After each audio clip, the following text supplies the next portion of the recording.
2027학년도 수능 연계교재 수능특강 독서에 사회문화 5강입니다. 사회문화 5강에 요거 이제 법에 관한 건데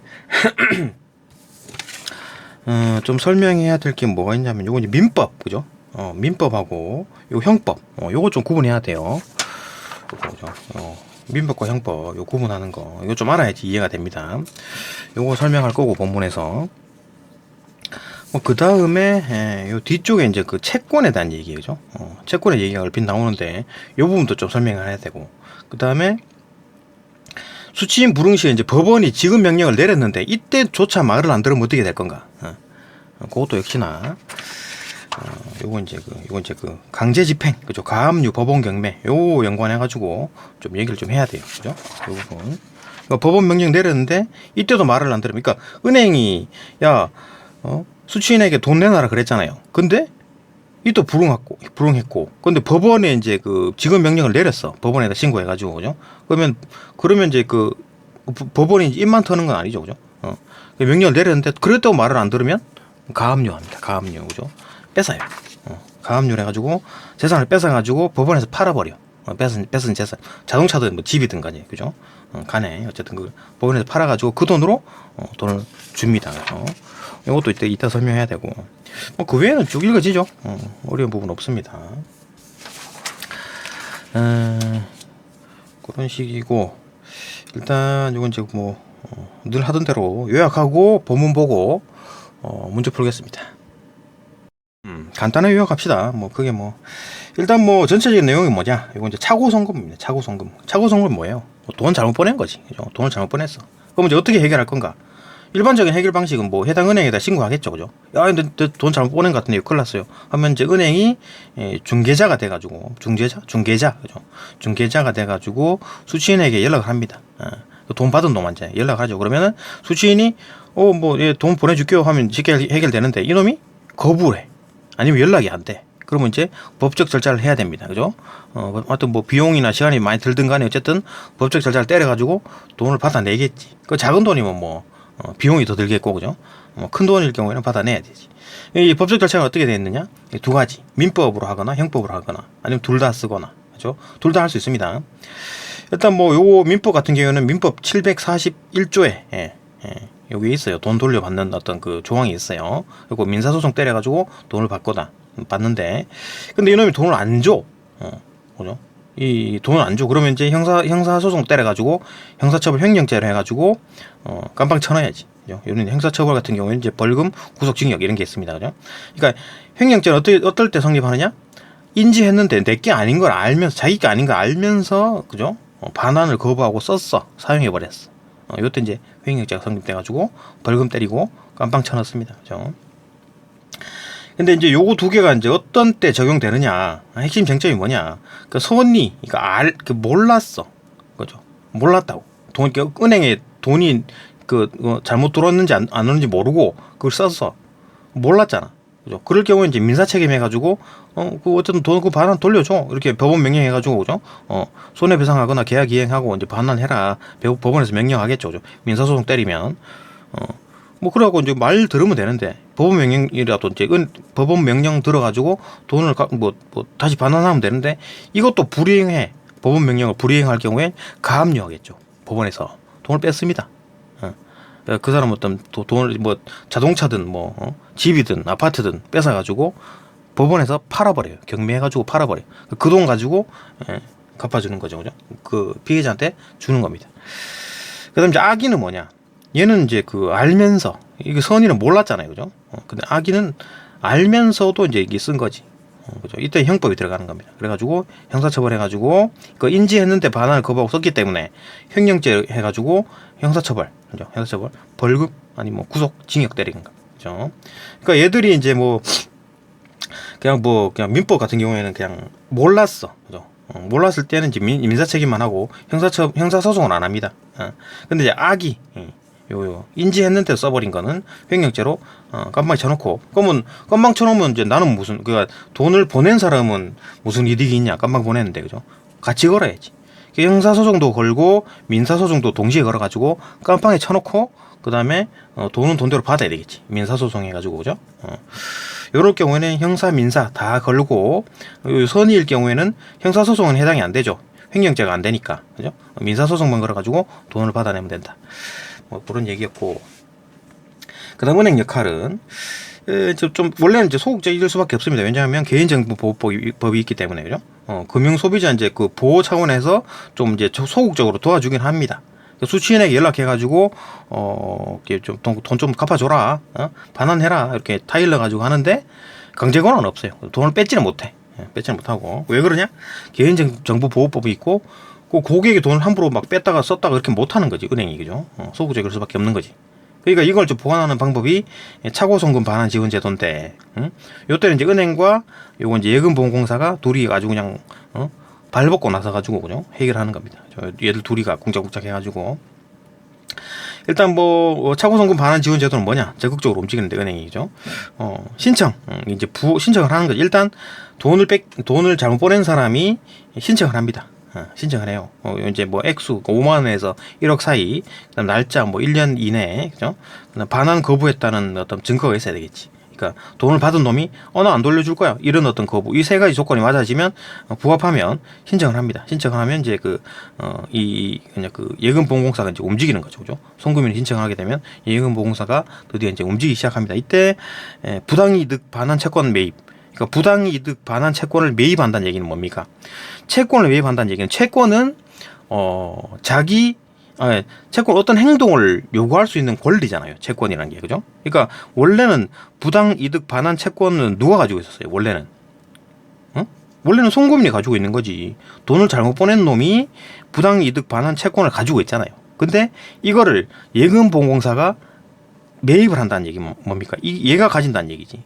그러니까 대신 얘가 돈을 받아주는 거야. 얘가 대신 받아주는 거라고, 돈을.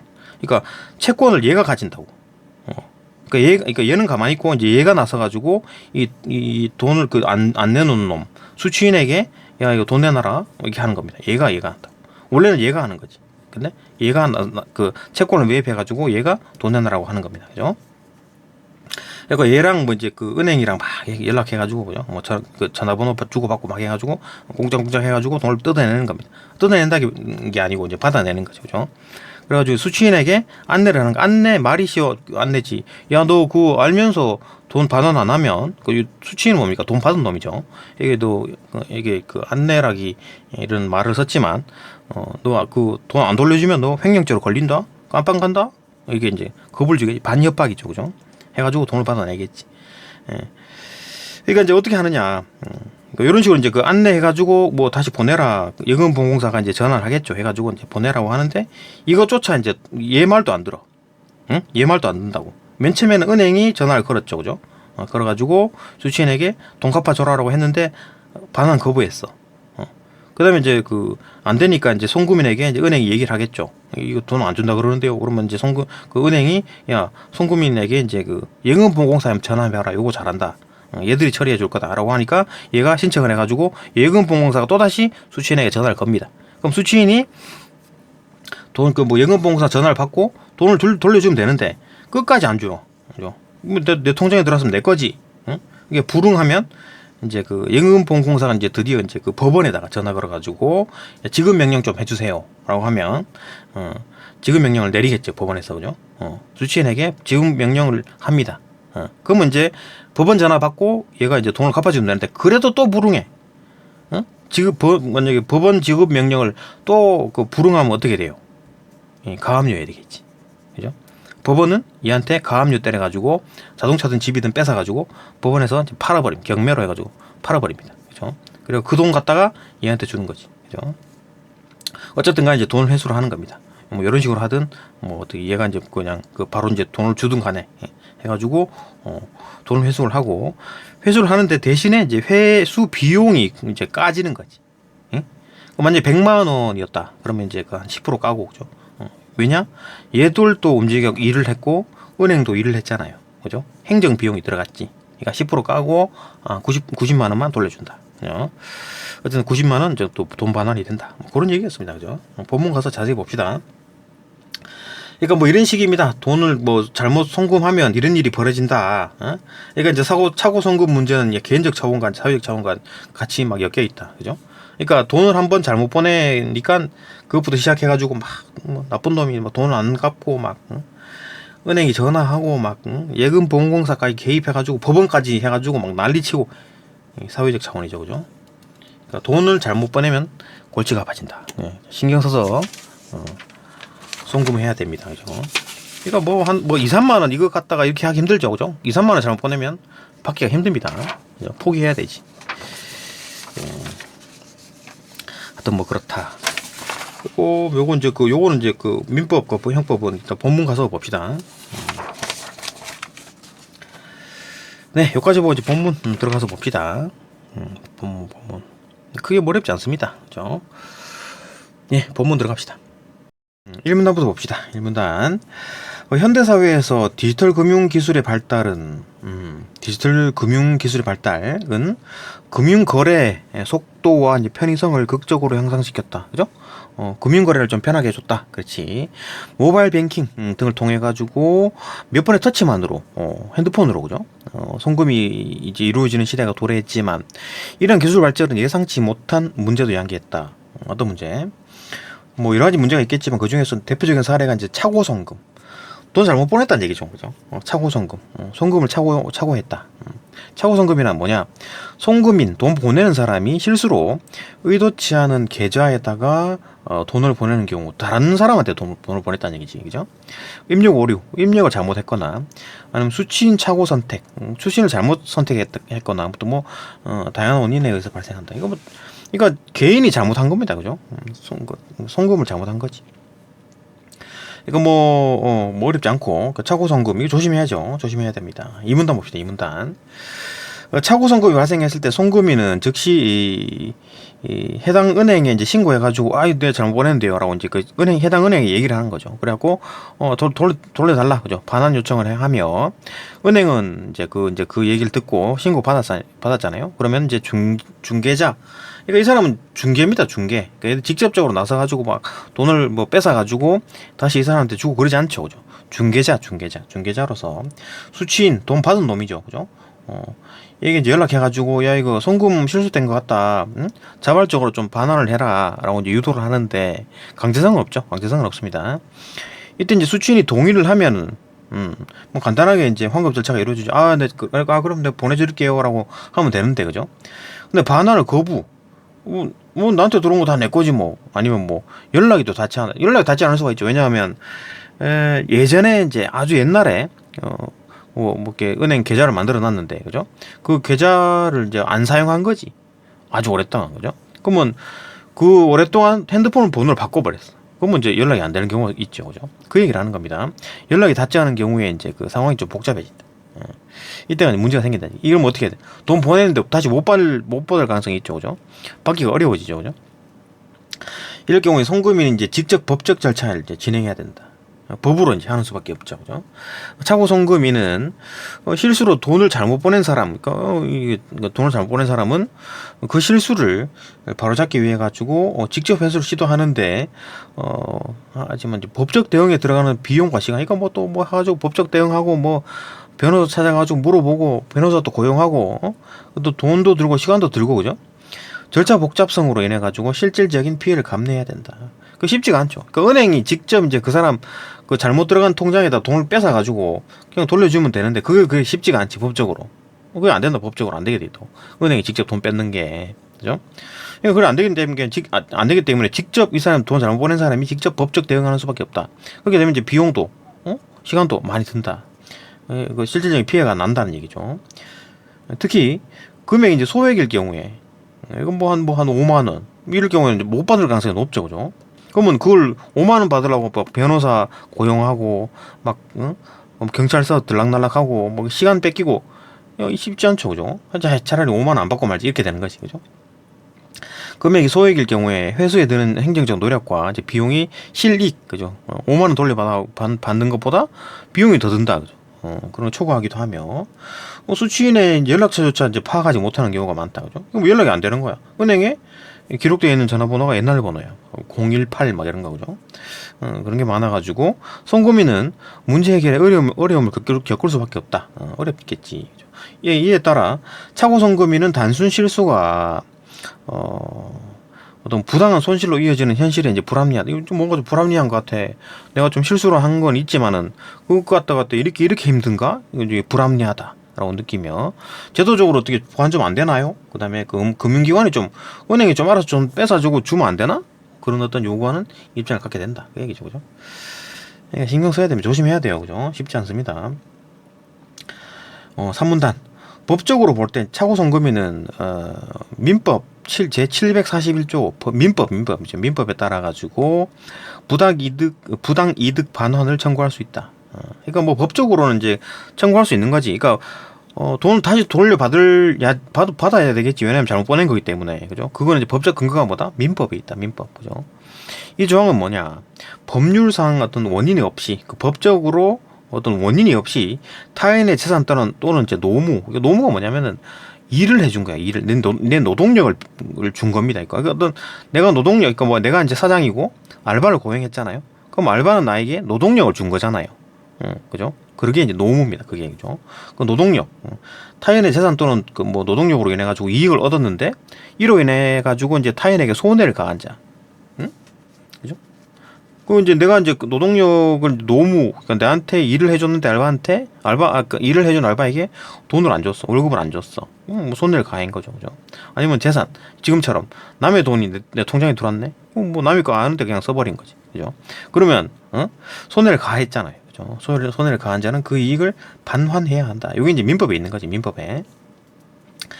여기 민법이 있고 이제 형법이 있습니다. 형사상, 그죠? 요 두 가지를 지금 한번 볼까? 문제도 나오지만 민법과 형법을 다시 한번 보면 이렇습니다. 그죠? 그러니까 민법과 형법을 구분해 봅시다. 그러니까 민법은 개인 간의 분쟁 해결이 어떤 기본 개념이야. 그죠? 법원은 그냥 돕는 역할입니다. 그러니까 A라는 사람과 B라는 사람이 막 다퉜어. 그러면 이제 법원이 이거 네가 잘못했네. 응? 그러니까 네가 잘못했기 때문에 뭐 한 100만 원 정도 협의금 줘라. 요렇게 하는 게 법원이죠.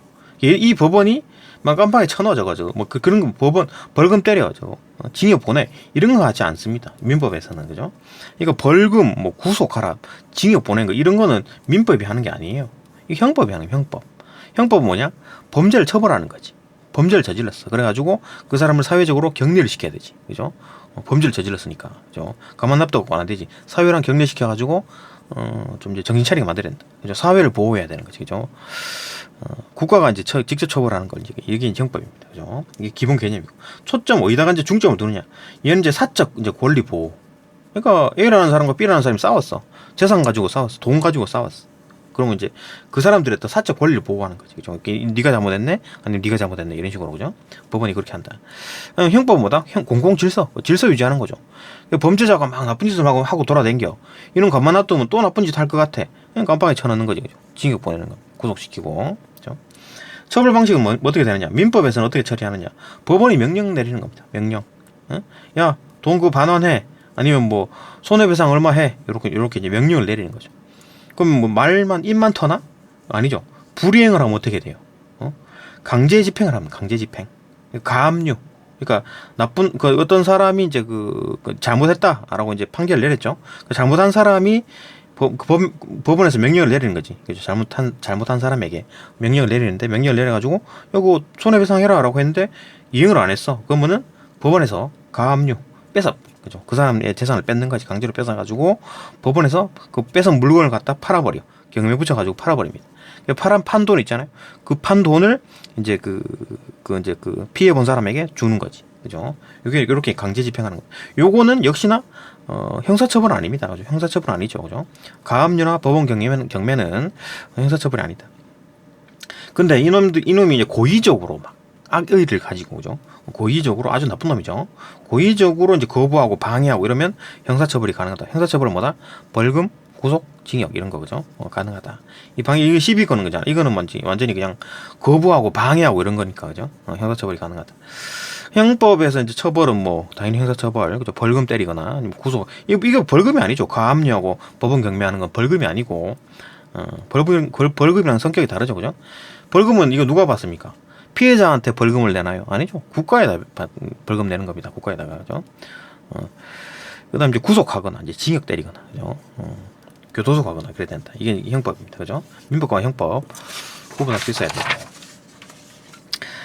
됐죠? 이게 이제 그 산문단에서는 민법에 대한 얘기를 하고 사문단에서는 형법에 대한 얘기를 합니다. 봅시다. 계속. 어디까지 봤나? 하여튼 민법 741조에 따라서 부당 이득을 받을 수가 있다. 그죠? 이 내용이 이런 거였잖아요. 그죠? 손해를 가한 자는 이익을 반환해라 라고 명시되어 있잖아. 그죠? 그러니까 내 통장에 내가 내 돈이 아닌 게 들어와 있으면 그걸 이제 반환해야 된다. 민법에 따라서. 그죠? 이는 송금인이 민사소송, 그러니까 형사소송이냐 민사소송이냐에 따라서 또 다르죠. 그러니까 어떤 놈이 잘못을 했어. 그러면 그 놈에다가 형사소송도 걸 수도 있고 형사소송도 걸 수도 있고 민사소송도 소송도 걸 수 있습니다. 그러니까 두 개를 동시에 거는 거지.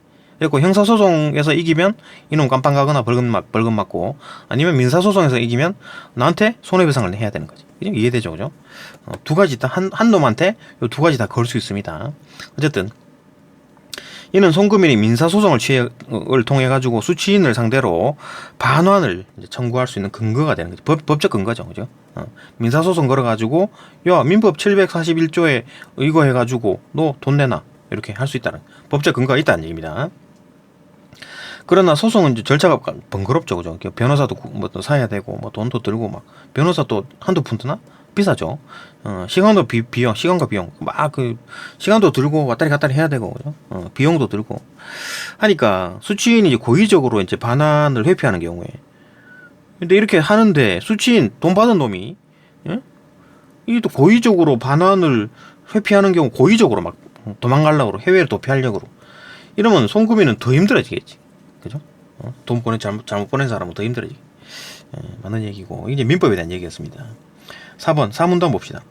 일부 수취인은 법원의 계좌에 갑작스럽게 입금된 어떤 금액을 처음에는 자신의 정당한 수입으로 오해할 수 있다.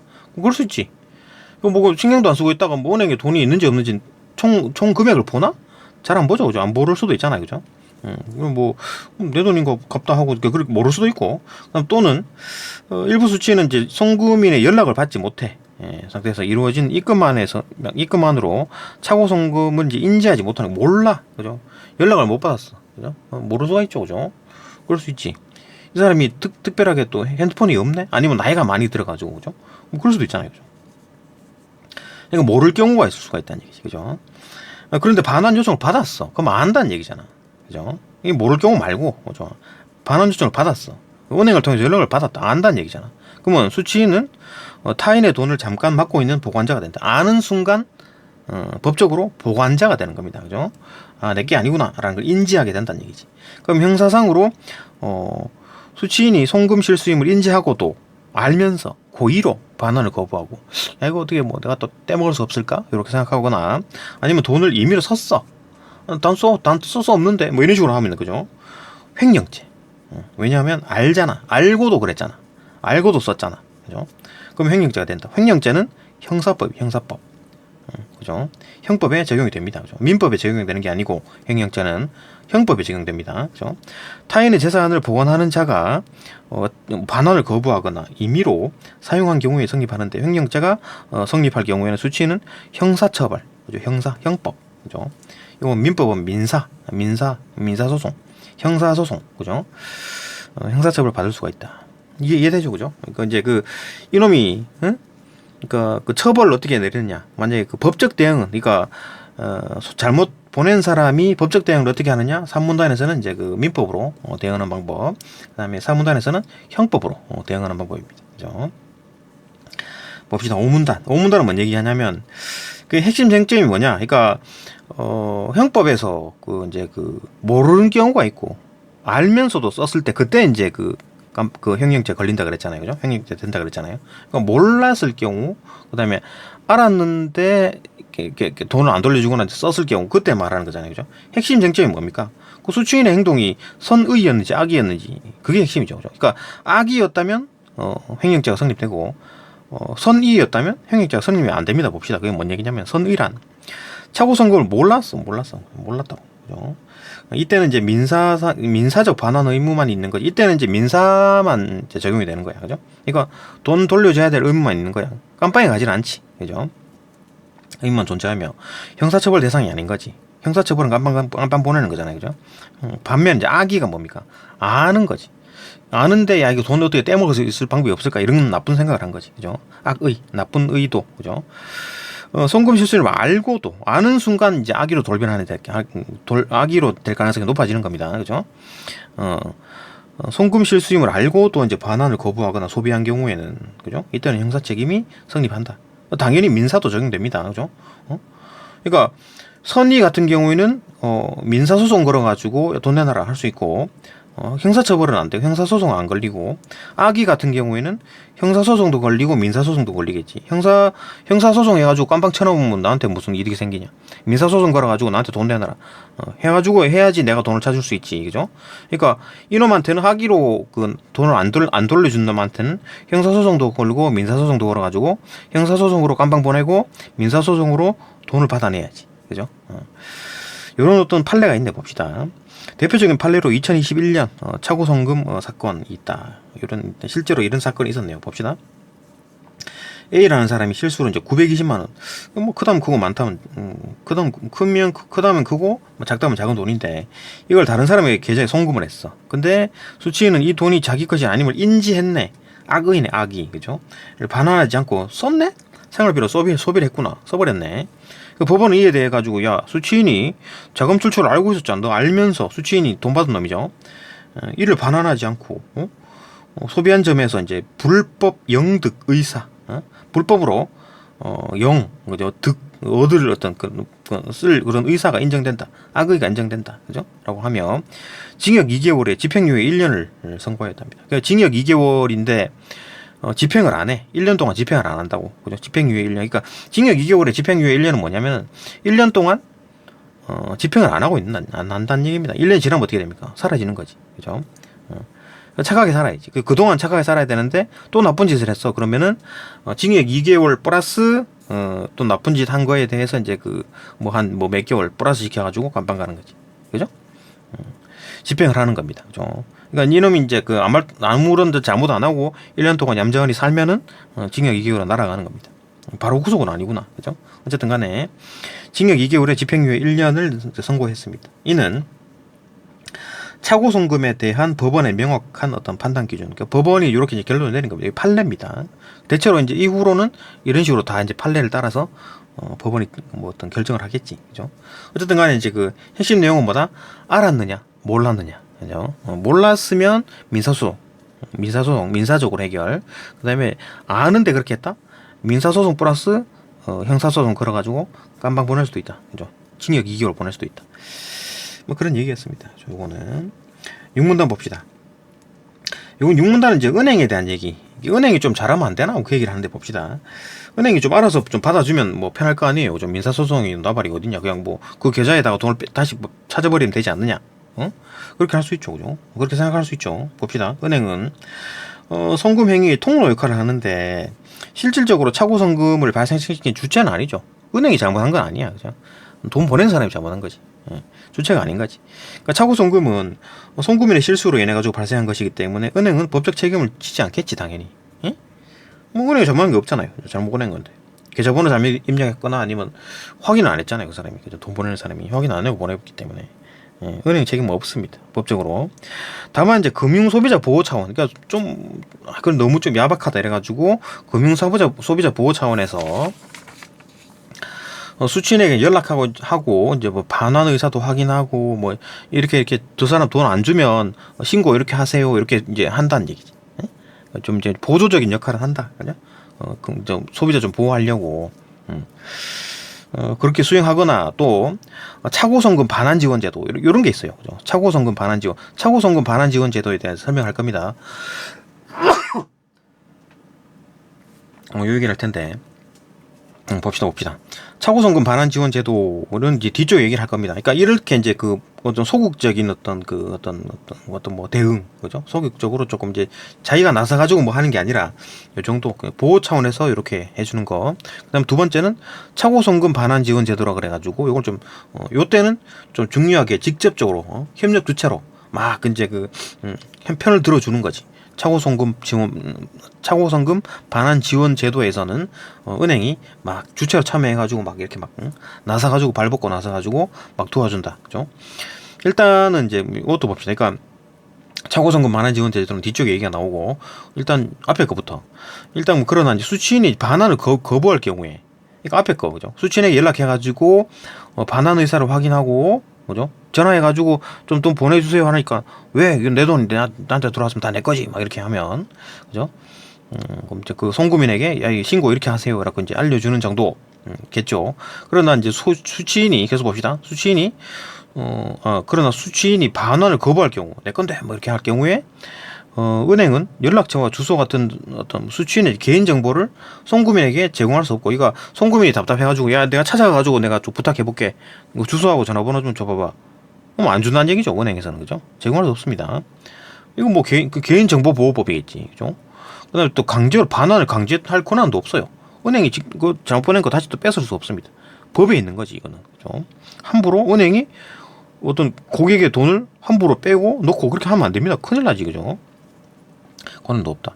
이런 어떤 법적 제도적 한계는 송금인에게 은행이 소극적인 인상을 줄 수 있죠, 그죠? 좀 나서가지고 좀 해주면 좋겠구만. 안 되지, 그죠? 법 때문에. 실제로 개인정보보호법 이거죠, 그죠? 개인정보보호법이 있기 때문에 함부로 막 이렇게 막 정보 전화번호 알려주고 주소 알려주고 그래 못한다. 그리고 또 돈도 막 강제로 뺏을 수도 없습니다. 그런 법률에 따라서 이제 제한을 받는다. 그러니까 요게 이제 앞에 이제 소극적인 태도에서 이제 소극적인 태도가 나타나는 이유가 이런 거지. 근데 차고송금 반환 지원 제도에서는 조금 협력을 조금 잘해준다. 그 얘기를 할 겁니다. 봅시다. 이러한 한계를 보완하고 송금인의 부담을 완화하기 위해서 도입된 것이 바로 차고송금 반환 지원 제도다. 그죠? 차고송금 반환 지원 제도. 지원을 해준다는 얘기지. 이런 제도가 있다. 이 제도는 뭐냐? 예금보험공사가 운영을 한다. 이거 은행이 직접 뭐 운영하는 건 아니고 예금보험공사라는 게, 공사는 어떤 정부 조직이죠, 그죠? 정부 조직입니다. 이 예금보험공사가 운영을 하고 차고송금 송금한 송금인의 이제 신청을 하는 거지. 내가 잘못 보냈는데요. 그러니까 이제 은행에서 예금보험공사에게 신고를 해주는 거지. 신고를 해주거나 아니면 송금인에게 일로 전화 한번 걸어보세요 하면 이제 내가 도와줄 수 있는 거 다 도와줄게요 이렇게 하는 거지, 그죠? 은행은 어쨌든 예금보험공사가 운영을 하고 차고송금한 어떤 송금인이 신청을 할 경우에 그 신청의 요건은 또 요 세 가지가 있습니다. 어쨌든 그 신청 요건이 맞아가지고 신청을 할 경우에 예금보험공사가 지원 계정, 그러니까 지원 계정이 뭡니까? 자기 어떤 계정이 있다는 얘기. 그러니까 어떤 돈을 어느 정도 가지고 있으면 여유자금을 가지고 있다는 얘기지, 그죠? 여유자금을 가지고 있다는 얘기고, 그 계정에서 차고송금 수취인, 그러니까 돈을 받은 놈이죠. 요 놈에 대해서 이제 돈을 받고 안 주는 놈이지, 요 놈이, 그죠? 거부한 놈이죠, 그죠? 요 놈이에 대한 어떤 부당 이득 반환 채권을 매입한다. 이게 무슨 얘기냐면 채권을 매입한다는 얘기가 뭡니까? 채권이 뭐예요? 어떤 행동을 요구할 수 있는 권리잖아요, 그죠? 그러니까 원래는 부당 이득 반환 채권은 누가 가지고 있어요? 송금인이 가지고 있잖아. 잘못 보낸 사람이 가지고 있죠, 그죠? 부당 이득 반환 채권은 누가 가지고 있다? 돈을 잘못 보낸 송금인이 가지고 있다고. 근데 이거를 매입했다 그러잖아요. 누가? 예금보험공사가 매입을 했다고. 그러면 이게 뭔 얘기냐? 돈을 받을 수 있는 권리를 얘가 가진다는 얘기죠. 원래는 누가 가지고 있었다? 송금인이 부당 이득 반환 채권을 가지고 있었는데 이거를 송금인으로부터 매입을 했다. 예금보험공사가 이 채권을 가지는 겁니다. 샀다는 얘기지. 무슨 얘기냐? 이 송금인에게는 어느 정도 뭐 돈을 주거나 뭐 어쨌든 뭐 돈 쌓이겠다 그랬잖아요. 자기 어떤 지원 계정이 있다 그랬잖아요, 그죠? 계좌가 있는 거지. 그럼 얘도 여기서 이제 돈을 준다는 얘기죠, 그죠? 여기서 돈을 줄 수 있고 뭐 나중에 받아서 줄 수도 있겠지만 어쨌든 이런 어떤 이런 어떤 지원 계정으로 어떤 채권을 매입을 해가지고 돈을 받을 수 있는 권리를 얘가 가지고 있는 거지. 원래는 얘가 가지고 있었는데 얘가 가져가지고 수취인에게 야 돈 내놔라 이렇게 할 수 있는 겁니다. 얘가, 그죠? 거기에 매입을 했습니다, 그죠? 돈을 뜯어낼 권리가 얘한테 있는 거지, 그죠? 예금보험공사가 가지게 된다. 이해되죠? 채권에 대한 얘기. 그다음에 이제 수취인에게 자진으로 돌려줄 것을 안내라고 해놨지만 반협박이죠, 그죠? 돈 내놔라, 안 그러면 그냥 깜빵 보낸다, 뭐 이렇게 하겠죠, 그죠? 너희 횡령죄 걸릴 수 있어, 막 이렇게 하는 게 하겠죠, 그죠? 예금보험공사가 뭐 안내라고 써놨지만 협박 비슷 반협박이죠, 그죠? 이래가지고 돈을 뜯어냅니다. 뜯어낸다기보다 이제 받아내죠, 그죠? 받아내가지고 이제 돌려주겠지. 예, 봅시다. 일단 이제 만약 이제 수취인 이제 불응해, 끝까지 돈을 안 주려 그래. 뭐 내 통장에서 다 내 거지 뭐 이렇게 하면, 그죠? 이렇게 하면 법원은 이제 지급 명령을 신청. 법원에다가 이제 명령을 좀 내려주세요. 지급 명령을 신청. 이까지는 이제 뭐 벌금은 아니죠. 벌금은 아니고 어떤 민사적인 방식이죠, 그죠? 법원이 명령 내리는 거, 그죠? 민사적인 방식으로 이제 그 명령을 신청해가지고 이제 명령을 받아들이면 이제 돈을 회수가 되겠지, 그죠? 회수해가지고 회수 비용을 이제 공제한 후, 이거 안 받아들이면 어떻게 해야 돼요? 법원에서 명령했는데 안 받아들이면, 아까 말했죠, 가압류 때린다고. 법원에서 명령을 때리잖아요, 그죠? 야, 반환해라고 했는데 불이행하면 어떻게 된다? 강제집행, 그죠? 가압류 때려가지고 그죠? 물건을 뺏어. 그죠? 집이든 뭐 자동차든 뺏어가지고 법원에서 팔아버립니다. 경매로 팔아버려가지고 그 돈을 갖다가 주는 거지, 그죠? 일단 그래가 뭐 어떻게 하든 간에 뭐 비금 명령하고 주면 다행이고, 안 주면 가압류 때려가지고 팔아버린다. 그래 그 돈으로 돈을 회수한다, 그죠? 그렇게 회수해가지고 회수 비용을 공제를 해요. 이거 이제 그렇게 막 활동을 했잖아요. 뭐 가압류를 하든 뭐 경매를 하든 다 어떤 사람이 움직이는 거기 때문에 비용이 들겠지, 그죠? 그리고 회수 비용을 이제 그 보험공사가 가지는 거지. 가지고 얘들도 다 이제 그 공무원이고 자기들이 뭐 행정 업무를 했으니까 돈을 받아야 되겠지, 그죠? 돈을 받아가지고 준공무원이죠, 그죠? 공사기 때문에 수익을 내야 됩니다, 그죠? 어쨌든 간에 공제한 후에 이제 남은 금액을 이제 차고송금에게 돌려주는 겁니다. 그러니까 100% 다 돌려주는 건 아니고, 행정 비용이 들겠지, 그죠? 어느 정도 한 10%, 그러니까 예금보험공사 얘기를 하겠지. 한 10% 정도 깔 텐데 괜찮겠어요, 그죠? 얘기하면 10% 정도 까도 어느 정도 일부라도 내가 받는 게 좋아요, 얘기를 하겠지, 그죠? 뭐 좀 다 잃는 것보다 뭐 조금 까더라도 일부러 찾는 게 좋잖아요, 그죠? 한 10% 정도 까고 뭐 몇 퍼센트인지는 모르겠으나 몇 프로 정도 까고 남은 금액을 차고송 금액에게 돌려준다, 그렇죠? 이런 과정입니다. 이런 과정이고, 일단 맨 처음에 이제 그 신청할 때 신청 요건이 맞아져야지만 예금공사가 움직입니다, 그죠? 이거 뭐 아무나 다 막 받아주고 그러지 않는다. 어떨 때 되느냐? 신청 요건이 어떨 때 되느냐? 세 가지. 첫 번째, 차고송금 금액이 이제 한 건당 5만 원 이상, 그 뭐 1억 원 이하, 그러니까 뭐 5만 원, 한 3만 원 안 해줘요, 그죠? 3만 원 안 됩니다, 예금보험공사가, 그죠? 5만 원 이상 1억 원 이하, 너무 커, 막 2억, 막 10억인데요, 막 이렇게 하면 예금보험공사도 감당을 못하는 거죠, 그죠? 그러니까 한 5만 원에서 1억 원 이하. 요 첫 번째 조건이고, 그럼 두 번째, 송금일로부터 이제 1년 이내, 그러니까 너무 막 10년 전에 했는데요, 막 이렇게 하면 안 된다, 그죠? 1년 이내. 그 다음에 수취인이 이제 자발적으로 반환하지 않았을 경우, 그러니까 수취인이 자발적으로 뭐 다음 주에 내가 월요일 날, 지금 주말이니까 다음 주 월요일 날 내가 보낼게요, 이렇게 했는데 이 예금보험공사에 신청하고 이렇게 하면 안 된다는 얘기죠, 그죠? 자발적으로 나 안 줄 거야, 막 이렇게 하면 이제 조건이 된다는 얘기죠, 그죠? 그러니까 첫 번째, 두 번째, 세 번째 조건이 맞아져야지, 신청 조건이 맞아져야지 예금보험공사가 움직입니다, 그죠? 이 제도는 송금인이 이내 이제 심리적 부담을 좀 줄이죠.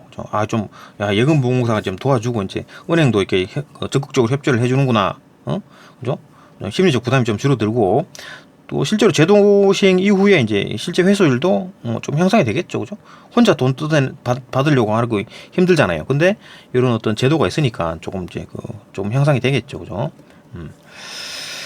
뭐 이런 얘기였다, 그죠? 그러니까 이제 뭐 정리를 하면, 그러니까 은행 같은 경우에는 이제 뭐 소극적인 방법밖에 못 한다. 왜? 어떤 그 개인정보보호법 때문에, 그죠? 함부로 못 하는데, 요걸 좀 그래도 조금 더 도와줄 수 있는 제도가 있는데 그게 차고송금 반환 제도다. 차고송금 반환 지원 제도다. 요거는 이제 은행과 예금보험공사가 둘이 꽁짝꽁짝 해가지고 돈을 잘 뜯어낸다. 그죠? 그 법원에다가 이제 그 지급명령 신청하는데 얘들이 지급명령을 안 들을 경우에는 이제 가압류 때려가지고 강제로 뺏어버린다. 그죠? 강제 집행한다. 그죠? 어쨌든 받아준다. 그죠? 대신 어느 정도 깐다. 그죠? 회수 비용을 좀 공제한다. 깐다는 얘기죠. 그죠? 한 10% 정도 까고 나머지 돈을 돌려준다. 정리됐고 7문단 봅시다. 7문단. 차고송금 문제는 기술의 편리함과 인간의 실수가 만나는 지점에서 발생한다. 그렇죠? 편리하긴 한데 그거다가 이제 실수. 그러니까 만약에 예전같이 이제 그냥 은행에 가가지고 뭐 하면 이런 일이 잘 안 일어나죠. 그죠? 은행원이 직접 보내고 하기 때문에. 그죠? 핸드폰으로 막 하다 보니까 이렇게 발생한다. 이로 인해서 송금인은 억울한 손실을 입죠. 그죠? 수취인은 의도와 관계없이 법적 책임을 지니까 이 사람은 수취인은 뭐 연락도 못 받고 뭐 회사 나가고 열심히 뭐 일하다가 갑자기 경찰이 들이닥쳐가지고 야 너 횡령죄야 막 이렇게 하면 그죠? 무시무시하겠죠. 그죠? 그러니까 이 법적 책임을 질 수도 있고 그다음 은행은 중재자로서 이제 그 어떤 실무적 역할을 이제 수행하지만 법적 강제력이 부족하죠. 왜냐하면 개인정보보호법이나 걸리고 함부로 또 고객 돈 함부로 만질 수도 없고 하기 때문에 법적 강제력이 부족하고 그러니까 얘도 힘들고 얘도 조금 어떻게 해야 될지 막 왕저왕 그죠? 힘들죠. 그죠? 할 수 있는 게 없어가지고 안타깝고 막 이런 거죠. 이 세 명이 다 힘들다. 이들 세 당사자의 이제 입장은 모두 이제 일리가 이해는 되죠. 따라서 이해 관계가 충돌할 수밖에 없지. 쉽지가 않다. 그죠? 이처럼 그러니까 뭐 이게 송금이는 좀 은행 좀 해주지 막 이렇게 막 그죠? 돈 좀 뺏어주 나한테 주면 되잖아 이렇게 할 수도 있는데 안 된다. 그죠? 수취인은 막 나한테 다 들어온 건데 다 내 거지 뭐 막 이렇게 하죠. 고집 부리고 이러면 안 된다. 그죠? 나쁜 놈이죠. 그죠? 하여튼 이들 세 당사자의 입장이 이해되고 이해 충돌이 일어난다. 이처럼 차고송금은 이제 단순한 금융 실수에서 시작된 거지만 개인의 권리와 의무 그다음에 뭐 제도의 한계와 이제 사회적 정의가 교차하는 문제 복잡한 문제가 된다. 그죠? 그러니까 돈을 잘못 보내는 바람에 이게 지금 이 사단이 난 거죠. 그죠? 신경 써서 잘 보내야 됩니다. 따라서 차고송금 문제는 개인의 차원의 이제 신중함과 공공 차원의 제도적 완성이 모두 요구된다. 쉽지 않지. 이거 뭐 어떻게 해결할 거야? 그죠? 하여튼 이게 좀 뭐 사회적으로 어떻게 할 수 있으면 좋긴 한데 이거 뭐 더 이상 더 좋은 방법이 있나? 하여튼 보낼 때 잘 보내야 된다. 신경 써서 보내야 된다. 뭐 그런 어떤 교훈이겠네요.